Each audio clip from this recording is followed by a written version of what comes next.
Subscribe and share my channel Sudarsana. శ్రీమాత్రే నమః. శ్రీ గురుభ్యో నమః.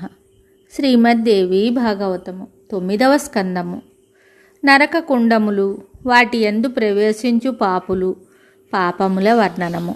శాస్త్రవచనముల చాటున గోవులను, బ్రాహ్మణులను, స్త్రీలను, భిక్షుకులను, గర్భవతులను చంపువాడు, గమ్యమెరుగని స్త్రీ వెంట వెళ్ళువాడును మహానీచుడగును. అతనికి కుంభీపాక నరకమున నివసించవలసి వచ్చును. నా దూతలు అతనిని నిరంతరము కొడుతూ పొడి పొడిగా చేయుచుందురు. మండుచున్న అగ్నియందు, కంటకములందు, మసులుచున్న నూనెయందు, ఎర్రగా కాలిన లోహమునందు, రాగియందును వానిని క్షణక్షణము పడవేస్తూ ఉంటారు. అతడు దానిని అనుభవించిన తరువాత గ్రద్దగా, పందిగా, కాకిగా, సర్పముగా పుట్టును. తరువాత మలమునందలి కీటకమగును. ఎద్దుగా జన్మించి దాని తరువాత కుష్ఠరోగి అగును. దారిద్ర్యము వానిని ఎప్పుడునూ వదలదు. సాధ్వి, భగవంతుడగు శ్రీకృష్ణుని ఆ స్వామి ప్రతిమయందు, అన్యదేవతలు వారి విగ్రహములందు, శివుడు శివలింగమునందు, సూర్యుడు సూర్యకాంతిమణియందు, గణేశుడు ఆ స్వామి ప్రతిమయందు సర్వత్రా భేదబుద్ధిని కలవానికి బ్రహ్మహత్య పాపమంటును.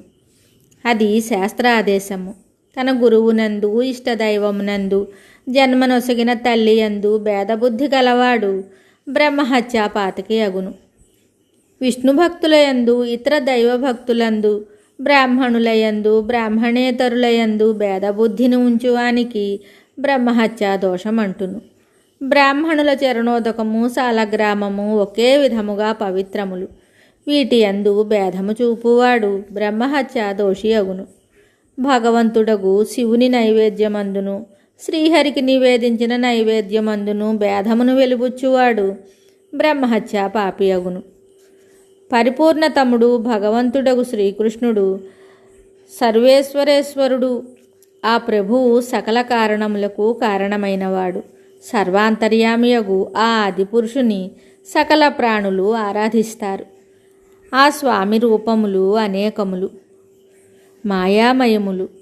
ఆ ప్రభువు వాస్తవమునకు ఒకే ఒక నిర్గుణ బ్రహ్మ భగవంతుడగు శంకరునితో ఈయనను వేరుగా కల్పన చేసినచో అట్టివాడు బ్రహ్మహత్య చేసిన వానితో సమానుడగును.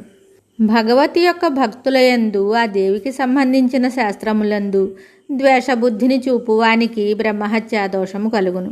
వేదములలో చెప్పిన దేవతల, పితరుల పూజలను విడిచినవాడు, నిషిద్ధ కర్మలను ఆచరించువాడు బ్రహ్మహత్యా దోషమును పొందును. భగవంతుడగు ఋషికేశుని అటులనే ఆ ప్రభు మంత్రమును ఉపాసించువారిని నిందించువాడు బ్రహ్మహత్యా దోషి అగును.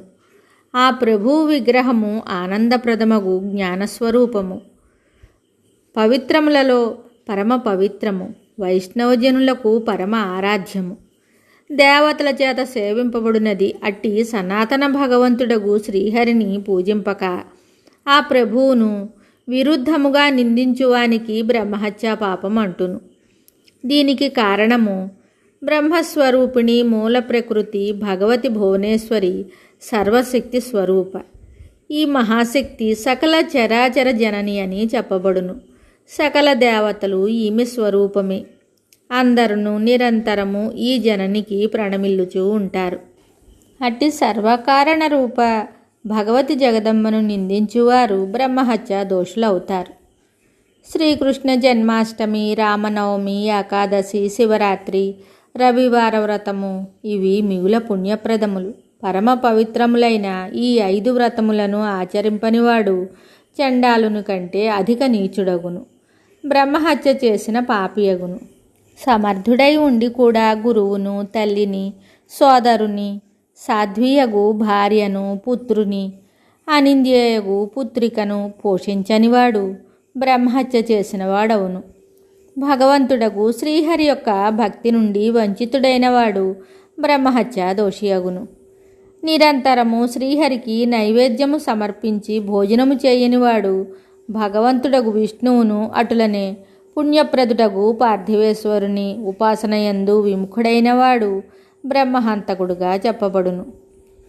ఇంతవరకు నీకు బ్రహ్మహత్య గోహత్య పాపములచే వచ్చు కృత్యముల గురించి తెలిపితిని. ఎవరైనాను ఆవును చంపుచున్నచో దానిని చూసి నివారించనివాడు గోహత్య చేసినవాడవుతాడు. కర్రలతో గోవులను కొట్టు మూర్ఖుడు, ఎద్దు మీద కూర్చొనినవాడు ప్రతిరోజు గోవును చంపిన వాని పాపమున పోతాడు.